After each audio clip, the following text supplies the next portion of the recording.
நம்மளோட imported Sam's எல்லாமே restock பண்ணிடலாமா? நிறைய பேர் வந்து கேட்டுக்கிட்டே இருக்கீங்க, எப்பக்கா சாம்ஸ் பீட்ஸ் எல்லாம் ரீஸ்டாக் பண்ணுவீங்கன்னு சொல்லி. நம்மளோட பார்சல்ஸ் எல்லாமே பாத்தீங்கன்னா 1 by 1 வந்து எல்லாமே ரிசீவ் ஆக ஆரம்பிச்சிருச்சு. உங்களுக்காகவே நிறைய கலெக்ஷன்ஸ் வந்து நம்ம கொண்டு வந்துட்டே இருப்போங்க. இனிமேல் நம்மளோட வெப்சைட்ல எல்லாமே வந்து நம்ம அப்டேட் பண்ணிக்கிட்டே தான் இருப்போம். கொஞ்சம் வெயிட் பண்ணுங்க. அடுத்தடுத்த பார்சல்ஸ்ல பாத்தீங்கன்னா இன்னுமே நிறைய கலெக்ஷன்ஸ் வருது. இப்ப நான் காட்டுற சாம்ஸ் எல்லாமே பாத்தீங்கன்னா இம்போர்ட்டட் ப்ராடக்ட். இது உங்களுக்கு கையில எடுத்து பார்க்கும் போதே தெரியும், குவாலிட்டி ரொம்ப ரொம்ப சூப்பரா இருக்குங்க. நிறைய டிசைன்ஸ் வந்து இப்ப நம்ம அப்டேட் பண்ணிக்கிட்டே இருக்கோம்.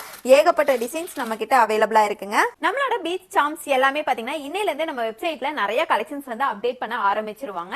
அது மட்டும் இல்ல, நம்மளோட பீட்ஸ் அண்ட் சாம்ஸ்க்குனே பாத்தீங்கன்னா தனியா வாட்ஸ்அப் சேனல் வந்து ஆரம்பிச்சிருக்கோம். சோ லிங்க் வந்து நான் ஸ்டோரியில கொடுத்திருக்கேன், மறக்காம செக் பண்ணி பார்த்துட்டு நீங்க அதை ஃபாலோ பண்ணி வச்சுக்கோங்க. ஏன் சொல்றேன்னு பாத்தீங்கன்னா, நம்ம நியூ ஸ்டாக் வந்த உடனே ஃபர்ஸ்ட் நம்ம ஹோல்சேல் சேனல்ல போட்டுருவோம். நீங்க அந்த லிங்க் மட்டும் கிளிக் பண்ணீங்கனாலே போதும், ஈஸியா உங்களால வெப்சைட்ல ஆர்டர் பிளேஸ் பண்ண முடியுங்க. அதனால சொல்றேன், மறக்காம ஃபாலோ பண்ணி வச்சுக்கோங்க. இந்த ப்ராடக்ட்டை பை பண்றதுக்கு நம்ம வெப்சைட் லிங்க் நான் பயோல கொடுத்திருக்கேன். பயோலயே வாட்ஸ்அப் நம்பர் கொடுத்திருக்கேன். வாட்ஸ்அப்ல வேணாலும் உங்களோட ஆர்டரை பிளேஸ் பண்ணிக்கலாம். மறக்காம நம்ம பேஜை ஃபாலோ பண்ணி வச்சுக்கோங்க.